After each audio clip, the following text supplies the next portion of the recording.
Okay, good evening, members. I'm going to start the meeting now that the technology is working all right. Good.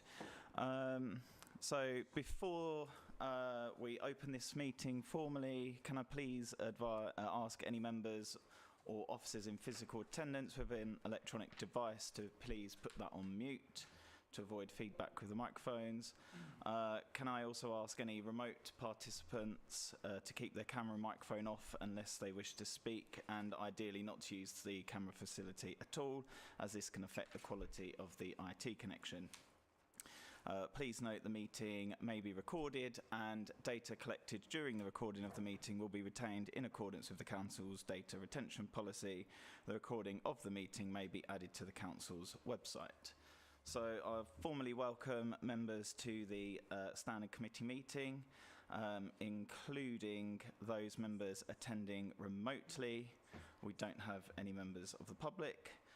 Also would like to welcome to the meeting the Kent Association of Local Councils representative, Councillor Jeff Tutt, and also the following staff who we have in attendance: the Chief Executive, Larissa Reid, Monitoring Officer, Robin Harris, and Democratic Services Officer, Joe Millard.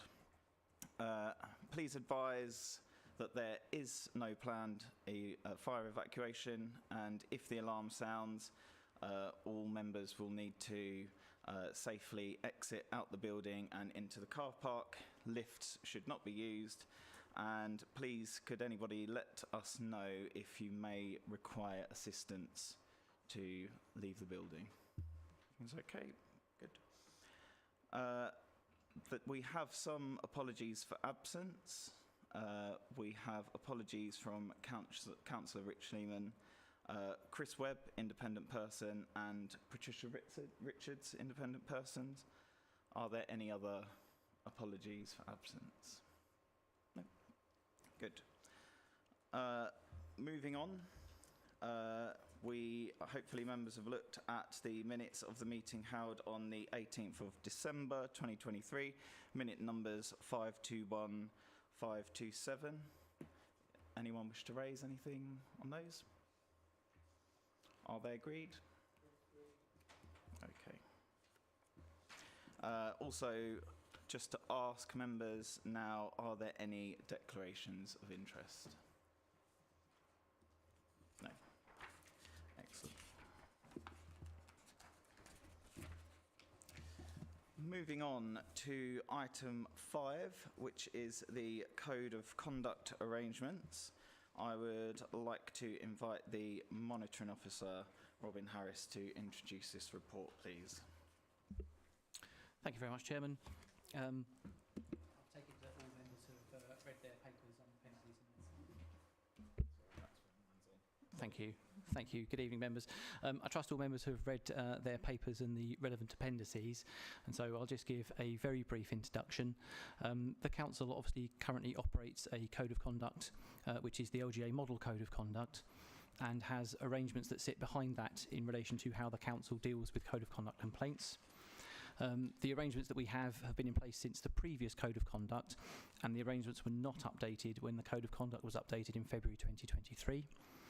As a result of that, it was suggested at the previous meeting of the committee that this committee considers whether or not the arrangements should themselves be updated, and to that extent I have provided you with the existing arrangements and the arrangements for dealing with Code of Conduct complaints, which is put forward by the Kent Secretaries Group and is therefore used by a number of councils in Kent. I've been deliberately relatively vague in relation to my recommendation this evening because I felt that this was effectively the beginning of the process, and that what I really wanted was for this committee to steer how then we go through this process of updating the arrangements or not, depending on what this committee would like to do. So in simple terms, the options are, of course, to leave the arrangements that you have, to update and amend your existing arrangements, or to adopt new arrangements, either the ones that have been proposed and are used by the Kent Secretaries Group, or an alternative, a further version of those which meets the requirements of the members of this committee and would be fit for purpose for this council. Do members have any questions? Councillor Bonney? Yeah,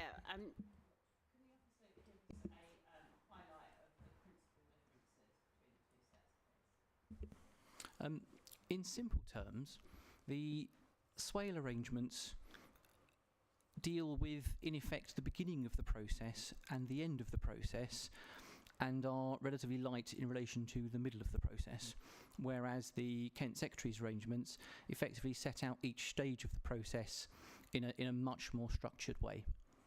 So, in fact, to expand on that slightly, the hearings process at Swale is set out in a very prescribed way, but the first part of the process, less so, in the middle part of the process, to some extent, it is left to the officer's own devices as how they like that to progress, whereas the Kent Secretary's version takes each step of the process and sets it out in an entirely set way. That, to me, is the fundamental change. Councillor Palmer. Yeah, thank you. You set it out reasonably well, but I do feel that there are, there's ambiguities. Words are very interesting. Can you examples of trivial complaints, politically motivated complaints? If it comes from a councillor against a councillor, is that politically motivated? I do feel that there is a lack of detail in here. I also feel that sometimes we are given reports that don't portray the full information. We're obviously here because I went to a standards committee, and I think the background to that would be interesting to members, because I've raised several concerns, and I have several concerns still going. I feel that the process was an abuse of power, an abuse of process. I've made that point well known. I think when you start to look at this, there are background papers here that I think should have been looked at. There's a stage 1 complaint, stage 2 complaint. I think members should be made aware of the process of what's gone on, because once you're aware of a process might be so flawed, then you will look at it in a better way to put a better process in. I mean, even if I look at this report here, it says make sure that there's arrangements for suitable training. Well, we keep hearing about training in 2021, in 16th of September at the standards meeting, 16th of November 2022. Sorry, Councillor Palmer, just can we make sure that we're focusing on this specifically? Procedures to be followed. Yep. What we've got to do is to make sure that we have procedures that someone isn't the monitoring officer. We should have a firm procedure that says the monitoring officer cannot be the investigator.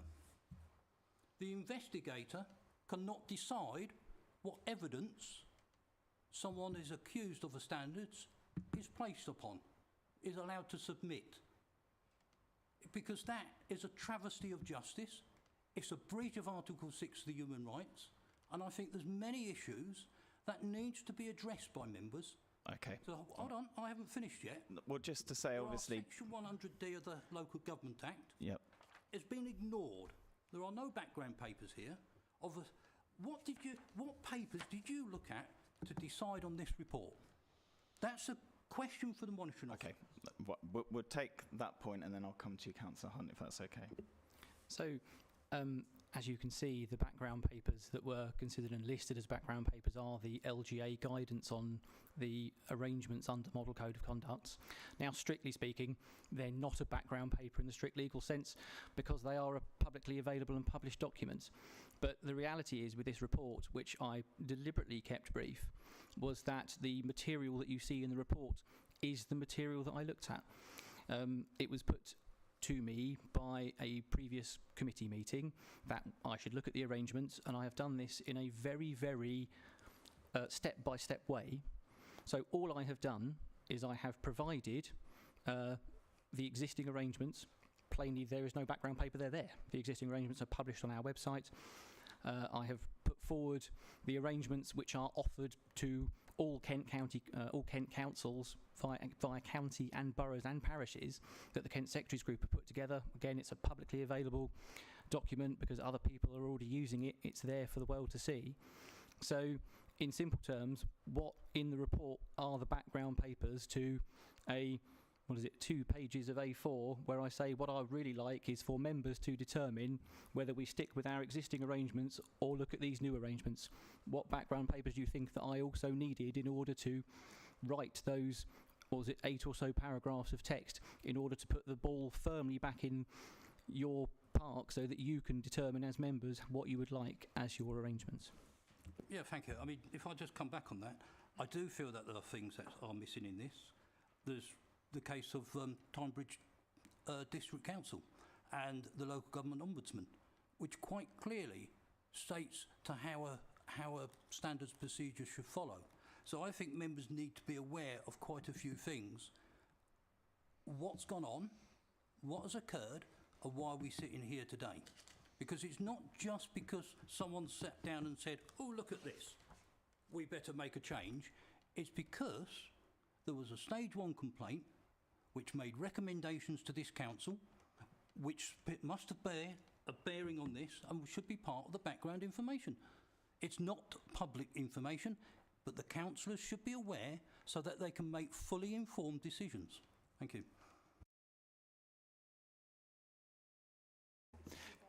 Councillor Hunt, please. Thank you. I mean, from the background of this, obviously we adopted a new code of conduct, and everything that sits behind it was unchanged. So that's why it's coming forward at this point to change it, because it needs to be looked at and changed. From what we're being asked, I don't think we should go with the LGA model code of conduct.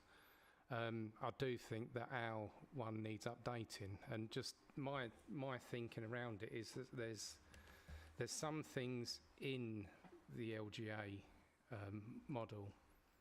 I'm not going to go through each detail of it, but there are some parts that just don't read right. That the sort of English and the grammar in there doesn't seem to,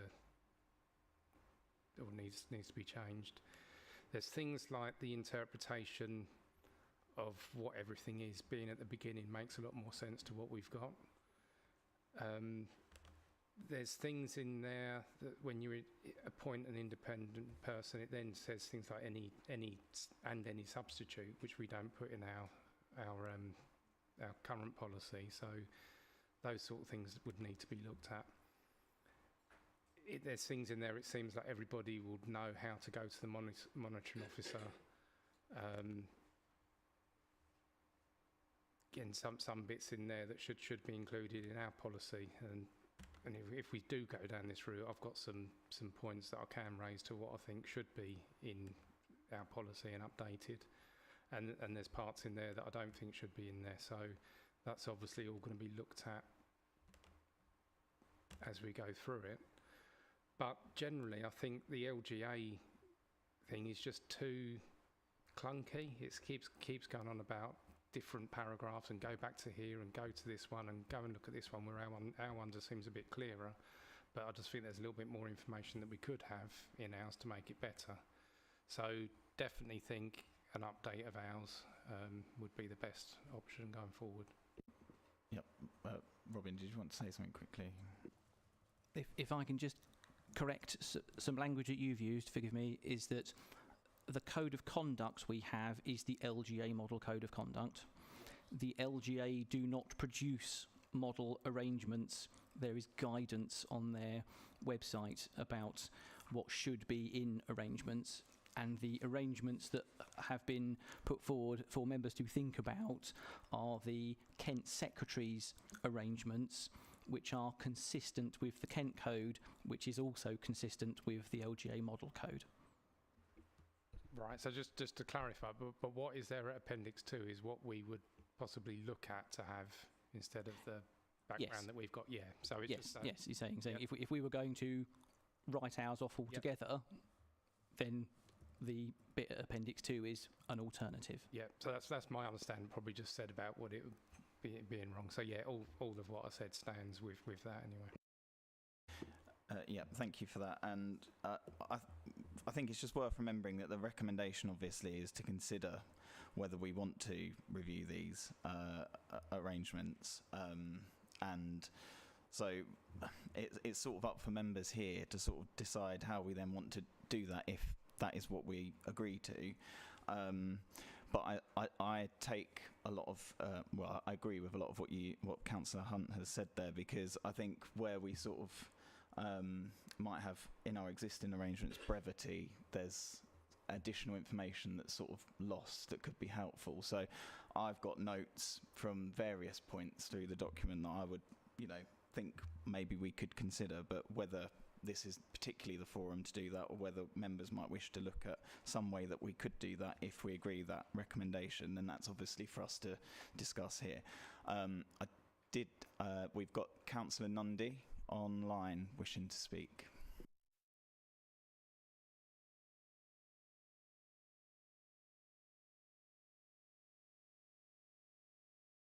Hello, sorry, phone went weird. Good evening. Yeah, just a quick point on the start of the document. It talks about timing, and it says if the complaint relates to something that happened so long ago that there would be little benefit in taking action now, then the complainant will be advised accordingly. But I can't see, and I have only had a quick document this afternoon, but I can't see anything in there that actually gives a time frame as to how long that would be for it to be considered too long, if that makes sense, and wondered if we could get some advice from the officers about that, because otherwise potentially a complaint from 3 weeks ago could be considered too long, and I don't think that's very fair on people. Thank you.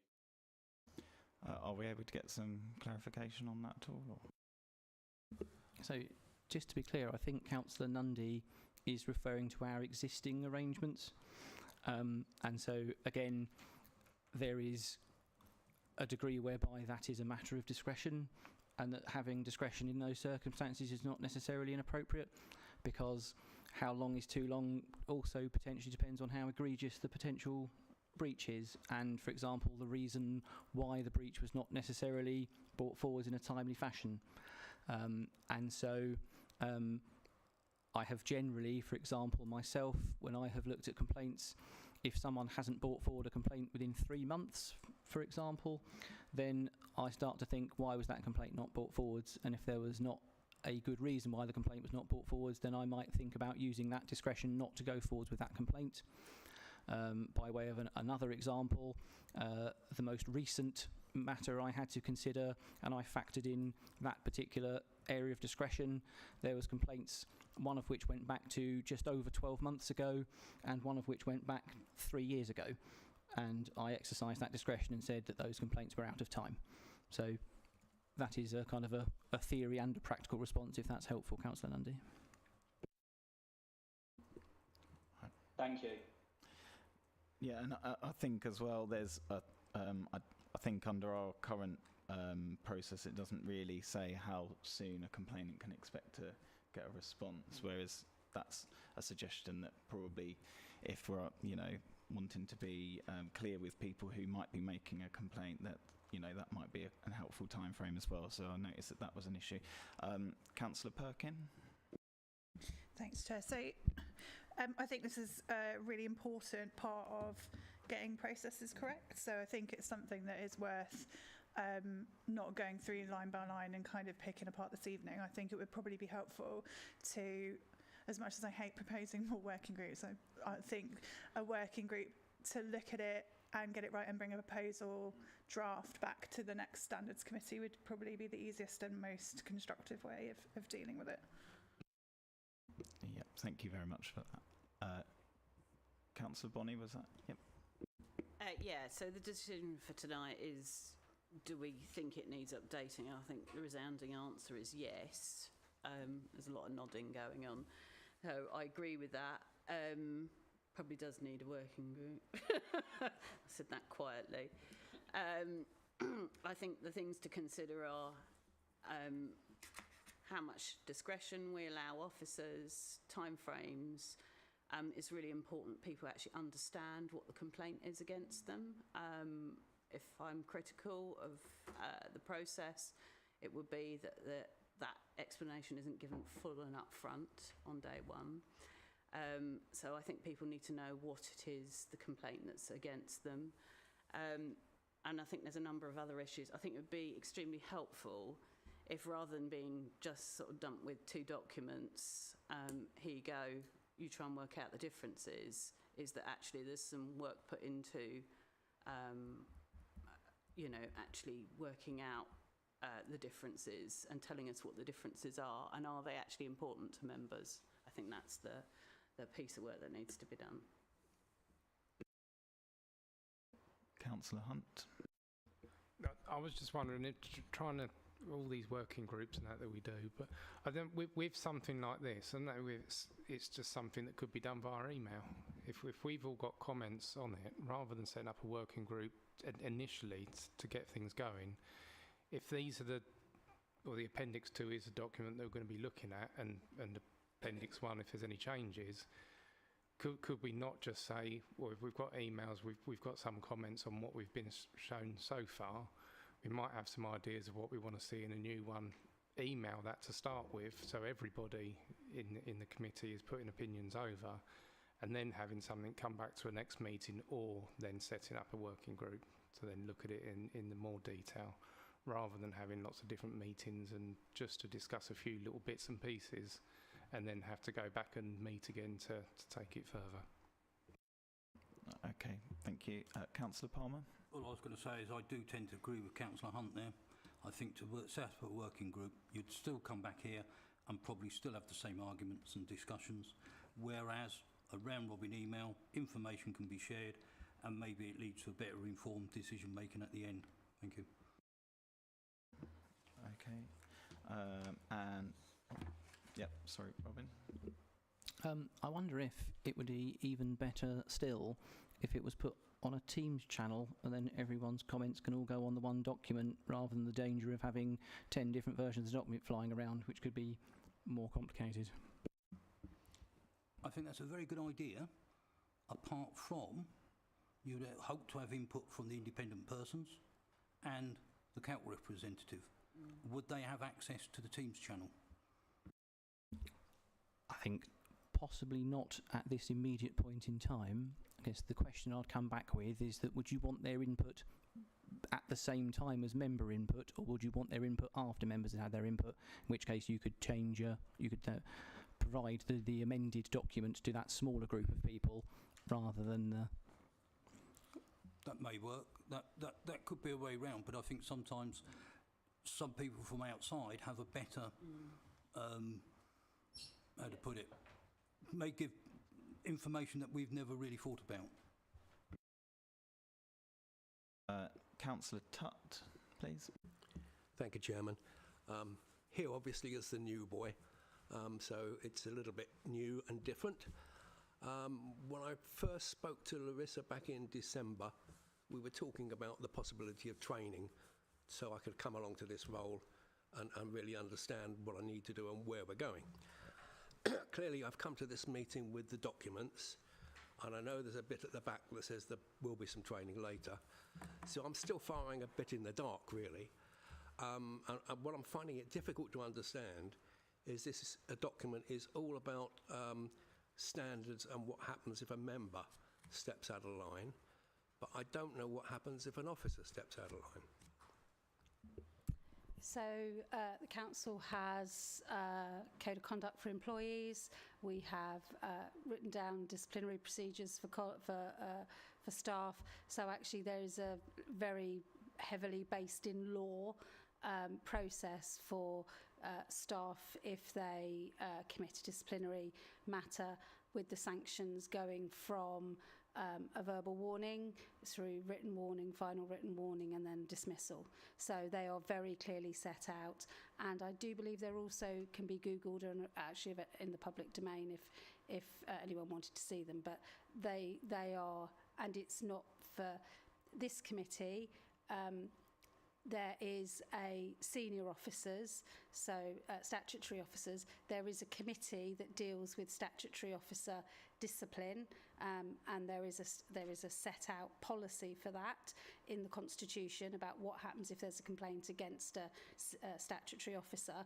But we still have to follow the employment law, and ours are all based on employment law. So that's why it's not on here, because it's a very councillors are not employees of the council, so they have a very different set of conduct for themselves. And is that available on the website? Yeah. It's part of the Constitution. Yeah, quickly, Councillor. Highlight something on that, because I've actually searched for it on the website and can't find it. I can find it from 2010. I did emailed Democratic Services, and the email I got back, they've now found them, yeah? But but there were a problem finding them at Democratic Services, so maybe they're not 100% easily findable, but I know they've been there because I've seen them before. Thank you, Councillor Palmer. They're actually on our intranet, not on the internet, so it's something that we've been talking about with our HR. Right, but members can't find, but people can't find it then, nor can members of the public. So it's not part as four- freely available as people So thought. part 4.2 of the Constitution is Officers' Code of Conduct. So if you go through point 4.2, you should be able to find it there. Does that show the disciplinary bit as well?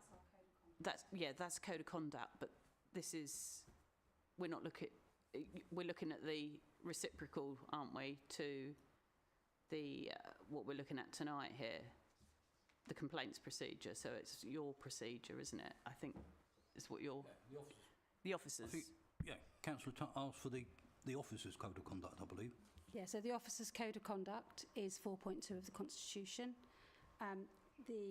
The officers' disciplinary policy, which is how you discipline, that's on the intranet.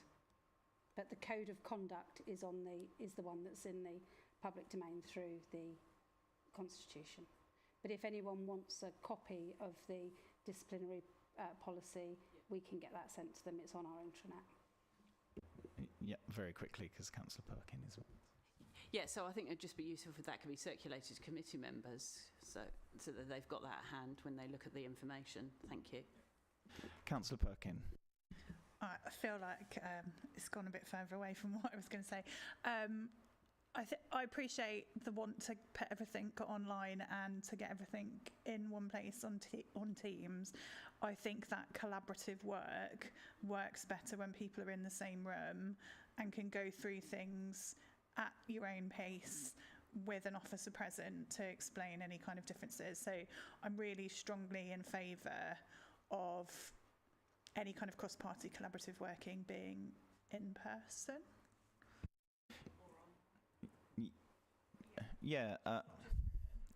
I think you're right, and I think going back to Councillor Hunt's point of being able to just source everybody's comments so far, and then we've got a basis from which, so that we're not all then sat in the room having to say, you know, what we liked about one thing, what we didn't like about another, but that we source all that first. And I totally agree with you.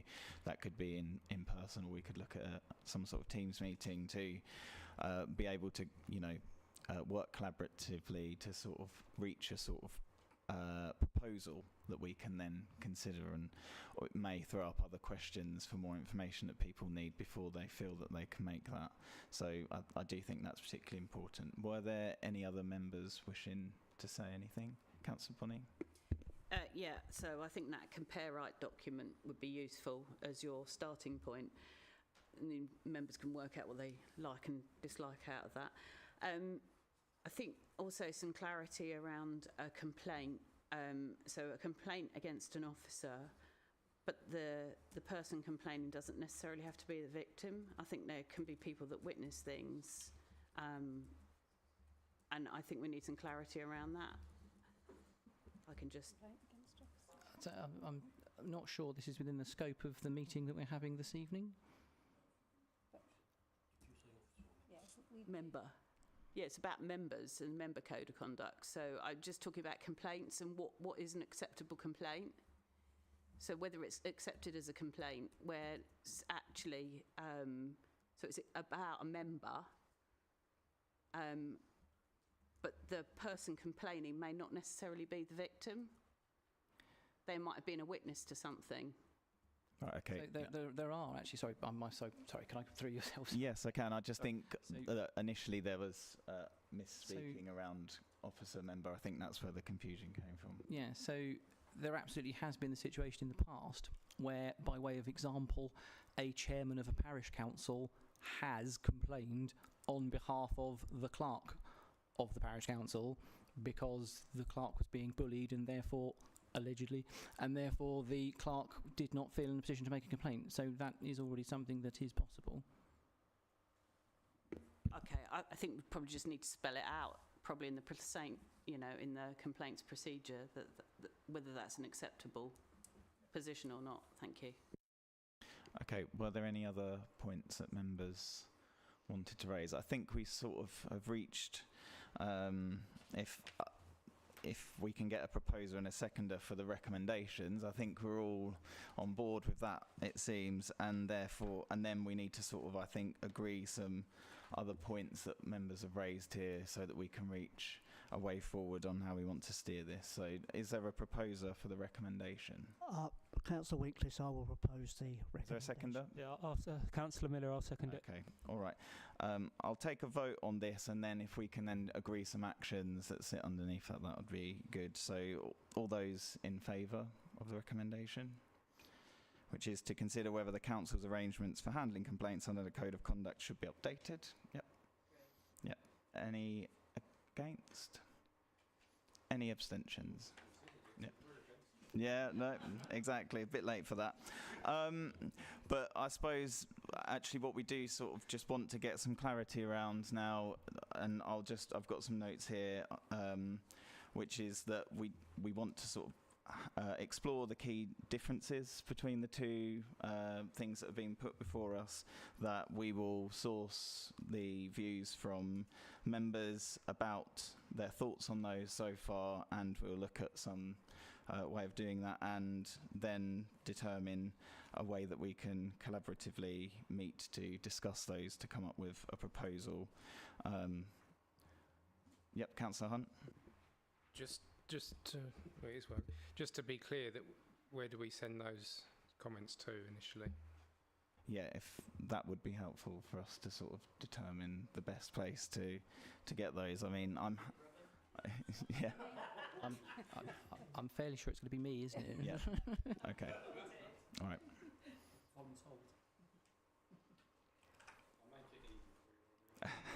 But obviously, if people want to share comments with me as well, that would be particularly helpful, or to copy me in if you would like, that would be great.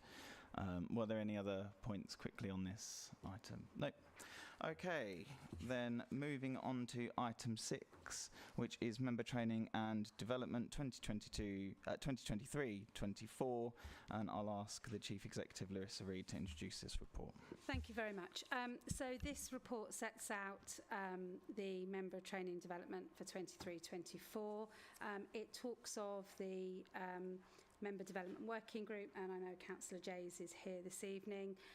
This report does set out the training that has been undertaken. I think there are two things I would want to add. One is the Member Development Working Group has done an awful lot of work and are now considering the draft of the Member Development Training Strategy, which I think will be coming to the next meeting of this, which sets out the training briefing that we want to take place, and something around a strategy for members when it comes to training and training plans. And the other thing is, and it's been mentioned tonight, the standards training. We wanted to have independent standards training, so i.e. not provided by officers. So we've been looking around. The difficulty that we've had with it is we have a commitment, and the Member Development Working Group have been clear about our commitment to being able to video any training. So either members can watch it again, or it can be open to any member to watch it. And we've now been able to source one company that legal company that will allow us to video, and we're actively working with them now to develop the training. So that will be coming to members very soon. But the recommendation is that you review the note and the information contained with it, knowing that at the next meeting there is something, a strategy coming forward for member training as a whole. Thank you very much. Are there any questions or comments from members? Councillor Hunt. Just that one on the standard, is that, you said to members, is that for parish councillors as well to attend, or is it just literally for us as members? So I think we're looking at the costs of that at the moment, and if it is per head, then what we will do is it will be for members of this committee, but because it will be videoed, we will be able to share it with parishes if that would help them. But on the understanding that it's not shared wider, otherwise the company would then, you know, would never get paid to do training again because we would just keep sharing it and sharing it. Yep, go ahead. Just come back on that. If it's a cost per head, then maybe it's a case that parish councils would pay. Absolutely. I mean, Sorry, I was under the so yes, if parish councils, we can make places available for parish councils if they are happy to pay for that. But if they're not, or don't have the resource, then it's something by having the. And we can still run a session where our legal colleagues, we can play the training within the chamber and our legal colleagues be on hand to answer any questions. We can do that as well. So therefore, it's still like a training session where parishes get the benefit, and we can talk to the local council's liaison forum about doing that if the leader's happy to do that. Councillor Winklis. Thank you. Yes, looking through this, I think this is a very comprehensive proposal for keeping members trained up on policy and the procedures. So I'm totally in favour of this going forward. Thank you. Councillor Perkin. Thank you. So, I mean, this might be more relevant for the member development working group, but I just wonder whether there's some more breadth to consider what we look at in terms of training. I know there's lots of, like, this is all really great. All of that is really structural for what the council does. But is there some kind of soft skill stuff that we can upskill people on as well, like time management, commitment balancing, mental health and resilience, that kind of stuff that is helpful to being a better councillor, because you can know everything you want about planning, but if you're too scared to come to a planning committee, then there's no point in having that relevant training. So I wonder whether there's some stuff that we can offer to new and existing members around resilience and confidence building and that kind of softer skill stuff. Yep, Lewis. I'm happy to take that back to the member development working group. It wouldn't be appropriate for me just to say, yeah, that's fine. But what I will say is the member development working group spoke a lot about mental health training and mental health first aider training. So I know that the mental health aspect of it is on there. On their radar. The other things that I know are on their radar are around some of the softer skills around dealing with, we're going to have to think of a better phrase for it, but dealing with desperate people and, you know, dealing with really, difficultly conflicting situations. So I know that's what the members have already talked about, but I'll raise these as well. Councillor Tutt. Thank you, Chairman. Just to be clear, I just wanted to be sure what the training would mean for the independent persons and myself as a non-voting member of this committee. You would, as a member of this committee, you would be invited to the training if you could attend. We would like that, but yeah, that would be. And the independent persons. Okay. Are there any other questions or comments from members? Yep, Councillor Bonney. Yeah, I mean, the training for this committee, are we envisaging that will come forward quite quickly? Because I'm quite conscious, I think we need everyone to be trained on it. Thank you. Anything else at all?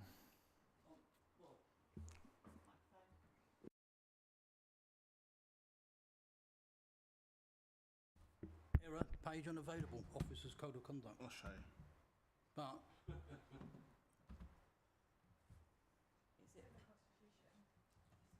It's in there. There you